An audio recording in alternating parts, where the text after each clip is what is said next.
Hey everyone, कैसे हो आप सब लोग। तो आखिरी के 10 दिन बचे हैं आरआरबी एनटीपीसी का एग्जाम को स्टार्ट होने में। 16 मार्च से एग्जाम स्टार्ट होने वाला है। तो अब इन दिनों में क्या कर सकते हैं, क्या करें कि भाई हमारे नंबर इंप्रूव हो, क्या करें कि सारा कुछ एक बार समराइज भी हो जाए, नंबर भी इंप्रूव हो जाए, प्रैक्टिस भी हो जाए। ये सारा कुछ हम कैसे कर सकते हैं, तो आज के इस वीडियो में डिस्कस करेंगे। बेसिकली मैं आपको डिस्कस करने वाली हूँ इस टॉपिक में कि आपको कौन से वो टॉपिक्स हैं जो ज़्यादा फोकस करना चाहिए इस समय एग्जाम पॉइंट ऑफ व्यू के लिए इंपॉर्टेंट रहेंगे। इंपॉर्टेंट यानी कि इनसे ज़्यादा सवाल पूछे जाते हैं। इंपॉर्टेंट तो पूरा सिलेबस ही होता है ना, पूरी किताब दे रखी है, आरआरबी एनटीपीसी ने सिलेबस डिफाइन कर रखा है, इट मीन्स पूरा इंपॉर्टेंट ही है वो। लेकिन कुछ ऐसी चीज़ें जहाँ से क्वेश्चन ज़्यादा पूछे जाते हैं वो डिस्कस करेंगे। आपके दिमाग में कितना टारगेट आपको सेट करना हो ना, एक तो लेवल सेट होता है कि यार इतना तो एटलीस्ट होना ही चाहिए, वो लेवल कितना होना चाहिए आप लोगों का वो मैं आपको यहाँ पे बताऊंगी। दूसरा, इस समय कौन सी बुक्स आप रेफर कर सकते हैं, किन चीज़ों से आप प्रैक्टिस कर सकते हैं वो हम देखेंगे, और अभी आप कहाँ कहाँ मिस्टेक्स कर रहे हैं वो हम देखेंगे। दूसरा, हो सकता है इस वीडियो के थ्रू आप एंड तक जब वीडियो देखेंगे तो आपको लगेगा कि हाँ, अगर मैं इस तरीके से वर्क करता हूँ तो मेरे 4 से 5 नंबर, या मैं बोलूँगी 6 to 7 मार्क्स इंप्रूव हो सकते हैं। ज़्यादा नहीं बोलूँगी, लेकिन एटलीस्ट अगर आप इन पे फोकस करेंगे तो आप देखेंगे, अगर आप करते हैं लास्ट 8-10 दिन में तो 5 to 6 मार्क्स आपके इंप्रूव हो जाएंगे ईजिली, जो कि आप जानते हैं एक एक नंबर बहुत ज़रूरी होता है। ठीक है, तो स्टार्ट करते हैं वीडियो को।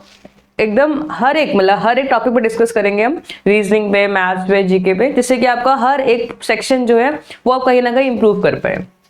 चाहे हर सेक्शन से 3-4 नंबर इंप्रूव करेंगे तो भी आपके लिए कम से कम 7 to 8 मार्क्स हो जाते हैं। चलिए, सबसे पहले अगर आप नए हैं, फर्स्ट टाइम देख रहे हैं, तो प्रादित एप्लीकेशन ये डाउनलोड कर दीजिए। ऐसा एप्लीकेशन आपको दिखेगा प्ले स्टोर पे दिखेगा, आप इसको डाउनलोड कर लीजिए, आपके लिए यूजफुल रहेगा। ठीक है, जब आप इसको डाउनलोड कर लेंगे तब आपको काफी सारे बैचेस दिखेंगे, लेकिन आप लोगों के लिए ये स्पेशल बैच है, कंप्लीट रीजनिंग का बैच है, रेलवेज के लिए है स्पेसिफिकली। इस बैच में आप लोगों को बेसिक से लेकर एडवांस तक क्वेश्चंस में, मतलब टॉपिक्स का समराइजेशन मिल जाएगा। उसके बाद प्रीवियस ईयर क्वेश्चन रहेगा, कंसेप्ट रहेंगे, मतलब ऑल इन वन है। आपको रेलवेज में इसके अलावा आपको कहीं भी कुछ भी करने की जरूरत नहीं पड़ेगी। 2025 के एग्जाम स्टार्ट हो चुके हैं, 26 के स्टार्ट होने बाकी, यानी कि पूरा 2026 आप मान के चलिए एग्जाम्स में बैक टू बैक रहेगा। अगर आप एक बार सिलेबस को पढ़ लेते हैं तो आपको बार बार अलग अलग बैचेस अलग तरीके से पढ़ने की जरूरत नहीं पड़ेगी, केवल प्रैक्टिस करेंगे तो उससे काम हो जाएगा, और यहाँ पे प्रैक्टिस भी अवेलेबल है। ये मान के चलिए अगर आप दिन में एक बार चाय पी लेते 10 रुपए की, तो उस सस्ता आपको ये बैच पड़ेगा। मुश्किल से पर डे का 2 रुपीज से भी कम का ये बैच है, मतलब पर डे का 2 रुपीज पड़ता है अगर आप इस बैच को लेते हैं। रीजनेबल है और आपके लिए फायदेमंद रहेगा।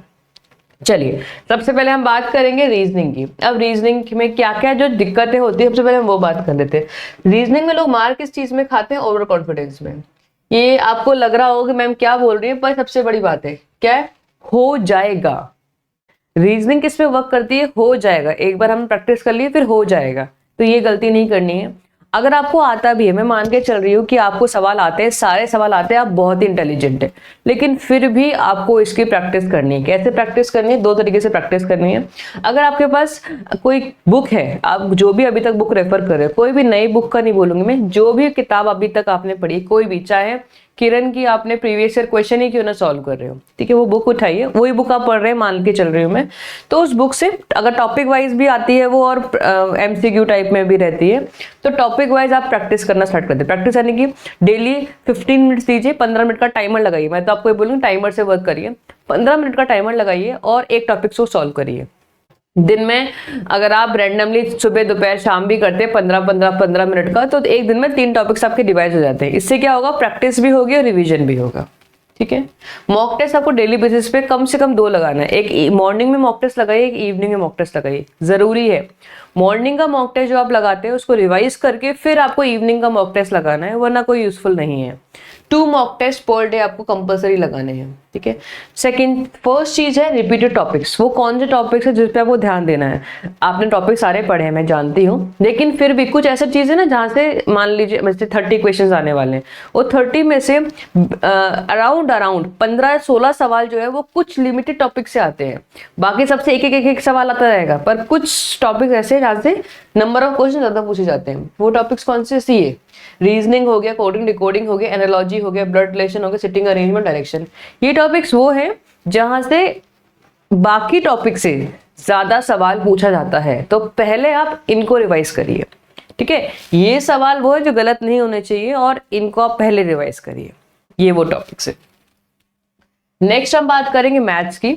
मैथ्स में भी सबसे पहले आपको, मैथ्स में क्या होता है, बच्चों को क्वेश्चन आ रहे होते हैं, ऐसा नहीं है कि आपको आता नहीं है, आ रहा होता है एग्जाम में, पर आप एग्जाम पूरा कंप्लीट नहीं कर पाते हैं, ठीक। तो कंप्लीट करने के लिए क्या करना है, आपको कैलकुलेशन पे वर्क करना है, स्पीड पे वर्क करना है। बेसिकली अगर आपकी कैलकुलेशन अच्छी होगी ना तो स्पीड ऑटोमेटिक आ जाती है। देरी कहाँ होती है, वो प्लस माइनस मल्टीप्लाई डिवाइड करने पे।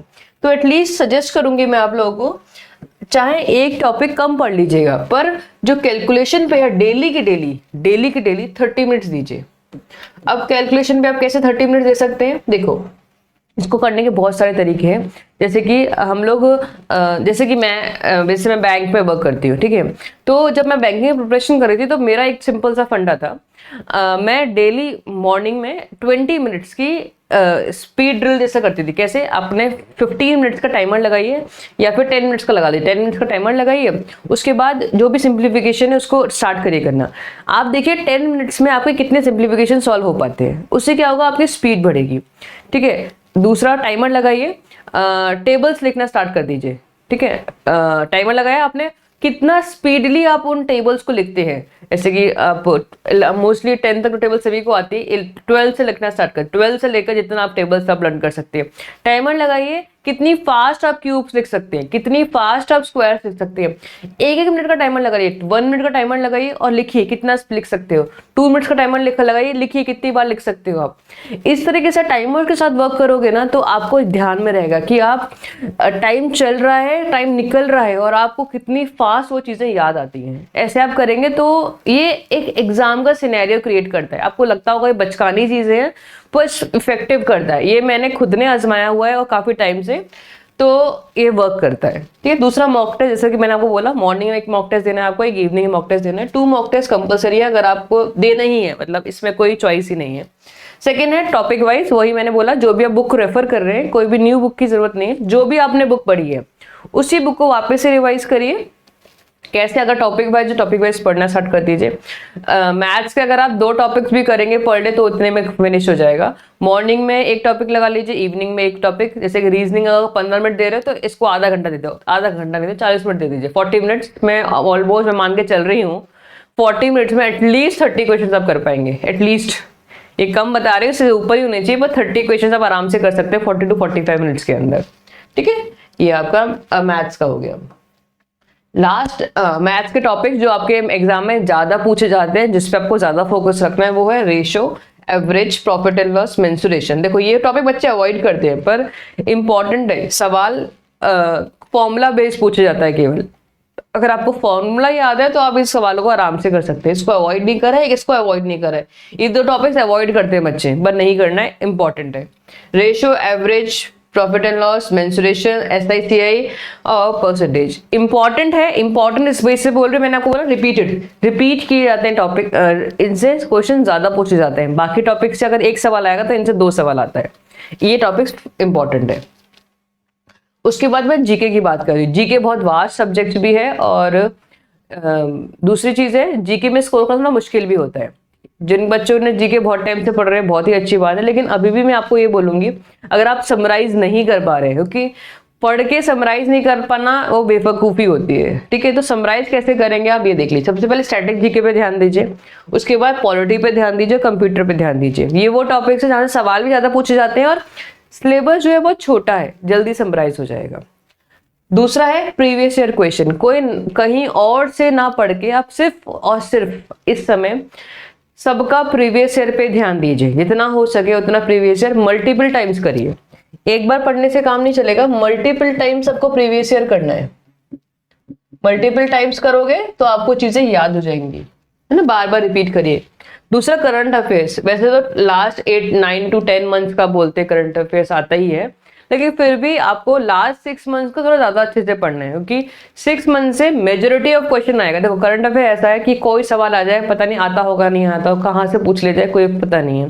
लेकिन एटलीस्ट मैं मान के चल रही हूँ, अगर मान लो 8 सवाल करंट अफेयर्स के आते हैं, 8 में 4 सवाल जो वैसे रहेंगे वो लास्ट 6 मंथ्स के रहेंगे। उसके बाद के सवाल मतलब एक आध सवाल होता है वो 1 साल से आगे का ही पूछा जाता है। 2 सवाल ऐसे रहेंगे जो 1 साल से लेकर 6 महीने की तक पूछे जाएंगे। तो ऑलमोस्ट 8 में से 4 सवाल आपके विद इन 6 मंथ्स हो जाएंगे, और आपको उन्हीं 4 सवालों पे वर्क करना है, ठीक है ना, क्योंकि करंट अफेयर्स में कुछ भी हो सकता है, तो वो आप कवर अप कर भी नहीं पाएंगे, तो उस पर उतनी एनर्जी नहीं देनी है आपको। अब स्टैटिक पॉइंट्स में और करंट अफेयर्स में कुछ मैंने टॉपिक्स लिखे हैं जो आपके लिए इंपॉर्टेंट, मैंने वही बोला जहां से सवाल ज्यादा पूछे जाते हैं। स्टैटिक में क्या है, फेस्टिवल से सवाल पूछे जाते हैं, डेज से पूछे जाते हैं, art and culture, temples, monuments, folk dance और बुक्स, यहाँ से ज्यादा पूछे जाते हैं। तो इस पे थोड़ा सा ध्यान दीजिएगा, इन टॉपिक्स को पहले कवर अप कीजिएगा स्टैटिक के अंदर। और स्टैटिक कैसे है कि लिमिटेड है तो आपको याद भी हो जाएगी। दूसरा है करंट अफेयर्स में जिन पे आपको ज्यादा फोकस करना है, वो है रैंकिंग और इंडेक्सेस के ऊपर जो टॉपिक्स आते हैं, अवार्ड्स के ऊपर, गवर्नमेंट स्कीम्स के ऊपर, स्पोर्ट्स के ऊपर, एमओयूज के ऊपर। यहाँ से इन टॉपिक से क्वेश्चन ज्यादा पूछे जाते हैं। तो जब करंट अफेयर्स आप पढ़ रहे हैं, आजकल करंट अफेयर्स में बिल्कुल डिफाइन वे में आने लग गए हैं कि वो अवार्ड्स को एक जगह दे देते हैं, एमओयूज को एक जगह दे देते हैं, रैंकिंग को एक जगह दे देते हैं। तो आपको इन चीजों पे थोड़ा ज्यादा फोकस करना है बाकी चीजों की जगह पे। बाकी आपको 6 मंथ्स का तो पढ़ना ही पढ़ना है।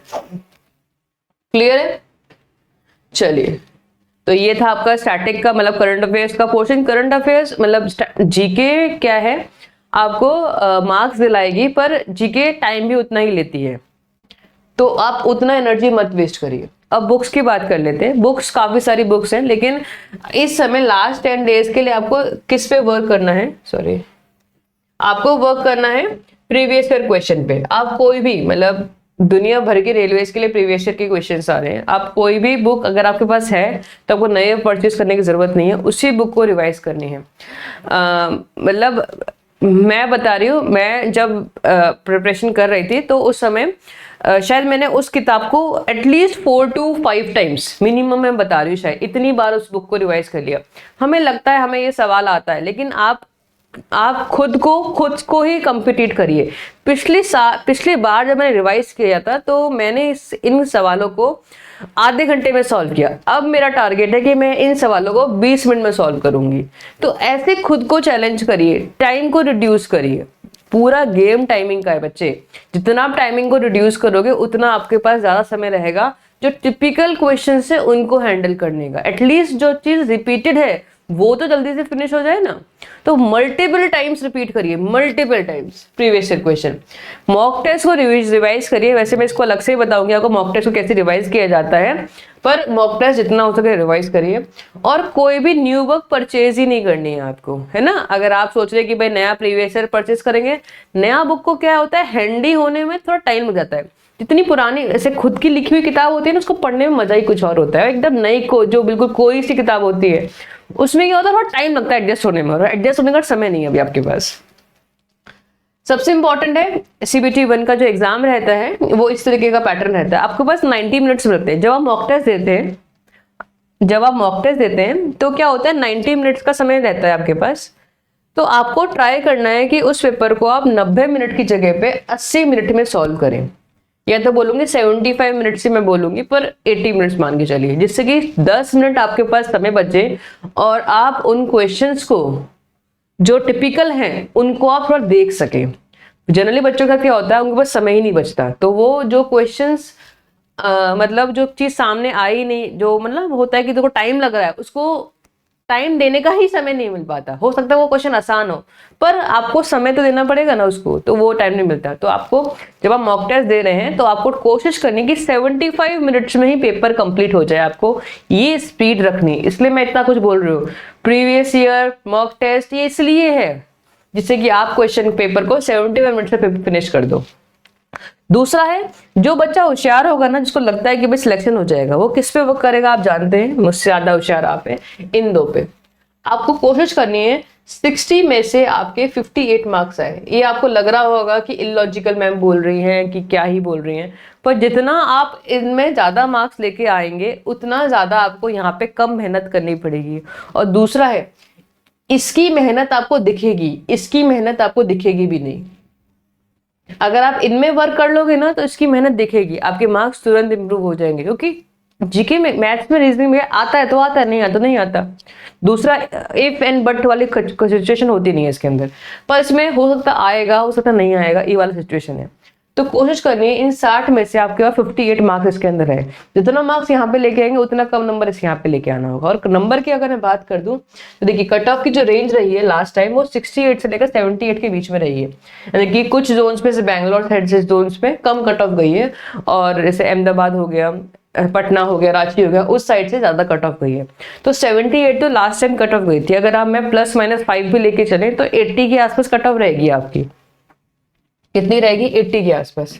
अब देख लीजिए 80 के आसपास मार्क्स लेके आने के लिए क्या करना पड़ेगा आपको। मैथ्स रीजनिंग में अगर आप 58 मार्क्स लेके आते हैं तो उतना ही आपको कम मार्क्स लेके आने पड़ेंगे यहाँ पे।